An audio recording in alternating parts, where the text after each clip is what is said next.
Hi, welcome to learnhowtogarden.com. Today's film is all about how to grow fantastic strawberries in a container.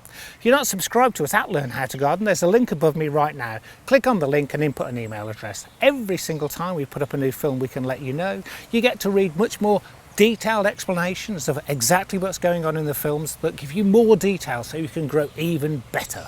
It means you can see what the gardening club is about at Learn How to Garden, and of course what those specialist films are that are such good value and are delivered straight to you via the internet. Strawberries are rightly one of the favourite summer fruit, and what I find really interesting about that is the majority of strawberries we buy from supermarkets just don't have any taste, because a lot of the really tasty varieties don't travel particularly well.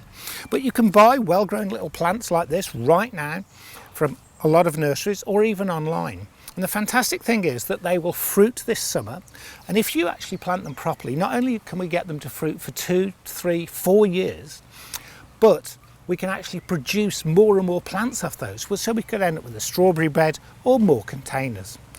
The first thing to do is think about what plants you're buying. Now, it's very tempting to buy ones that are covered in fruit, which is fantastic, but what's more important is make sure they have some flowers. Now, the flowers should have a beautiful yellowish centre, not a dark one. If you see ones with dark centres like this, that means that the strawberry at some point has either dried out or been frosted. So the best thing to do is pinch those off, throw them away. Strawberries are quite shallow rooted, but don't like to be cramped.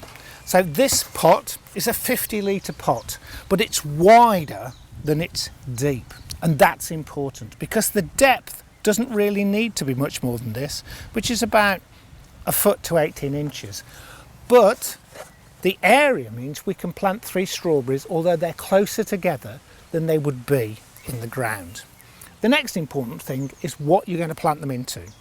You could use John Innes number 2, and you would need to lighten that up with some perlite or some sharp sand. The other option, rather than John Innes, is to use a really high quality multi-purpose compost. Now, this particular compost is based on a mixture of wool and composted bracken, which means it gives us very similar qualities to what a peat-based compost would. It means it will keep the growing media nice and moist without letting it get too wet, but also that wool will break down over a period of time and we'll get the strawberries to have a very gentle feed. They grow fantastically in this. So what I'm going to do is take this compost, but you could use, like I said, a multi-purpose compost, and to that I'm going to add about 20% by volume of sharp sand. You want good drainage, and the only way to get drainage is to actually either add sharp sand or perlite. The difference between the two is that perlite is about 4 times more expensive than sharp sand.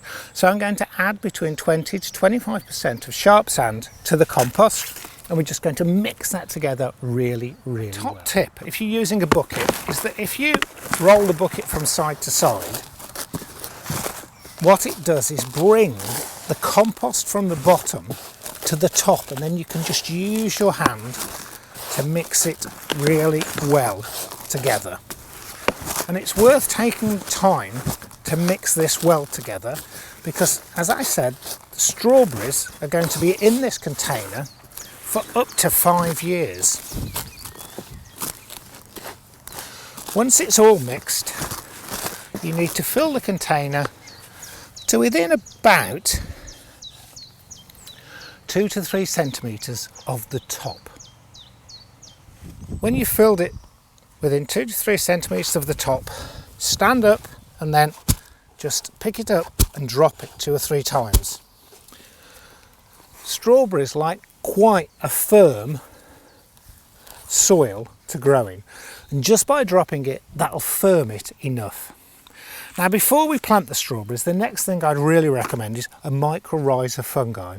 That's a fungi that allows the strawberry roots to very quickly get into contact with the natural bacteria that's in this soil, and that means that its ability to take up food is dramatically increased. All the professionals would tell you that by adding mycorrhiza, you really do increase your crop dramatically. And the way to do it is you take one of your strawberry plants, take it out of its pot, and you can see it has a wonderful root system. Take the pot, and that lets you roughly see how big a hole you'll need for your strawberry. Take some mycorrhiza and really coat the roots of the strawberry with it. Flick the rest into the hole.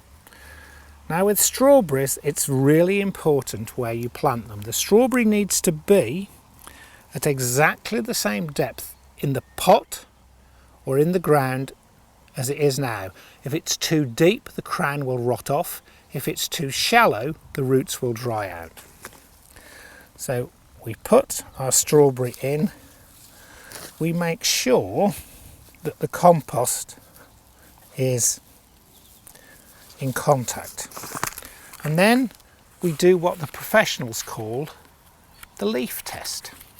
And that's quite simply, you take your finger and thumb, you take the end of a leaf and you pull. The leaf should tear before the strawberry lifts out.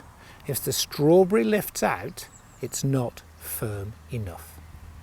And obviously we continue with the other two, and what I would do is put them in a triangle so that you have the maximum space. And as I've said, this is much closer than you would plant them in the ground.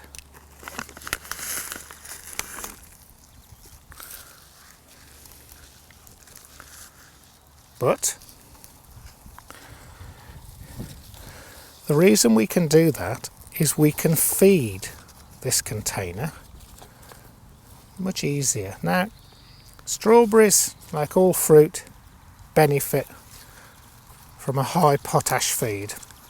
So either tomato feed, or if you have your own comfrey feed, that is perfect for the strawberries. Once the strawberries are in, you need to gently sprinkle with water. Don't overwater your strawberries. Probably the commonest cause of strawberries dying is overwatering. Now, just because they're in a container doesn't mean to say that the normal pests won't get at them. So you're probably going to have to cover this to keep birds off, but that's quite easily because it's much smaller. And also, what you can do as the strawberries grow, you can get them to just lean over the side so that they're not in contact with the soil, which means they don't rot. Any that come into contact with the soil, the easiest thing to do is to take some straw and just put it underneath to raise them off the soil to keep them dry, or you can get things called strawberry mats which do the same job. But it's just to make sure that they're not sitting on damp soil because they'll rot really easily.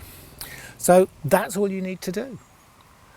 You now sprinkle with water very gently, and then don't feed for the first month. After that, I would feed every 2 weeks with comfrey feed or a tomato feed at about half strength. Feeding it more won't give you more strawberries. And when the strawberries are actually starting to colour, you can sometimes, by reducing the watering slightly, make the flavour slightly more intense.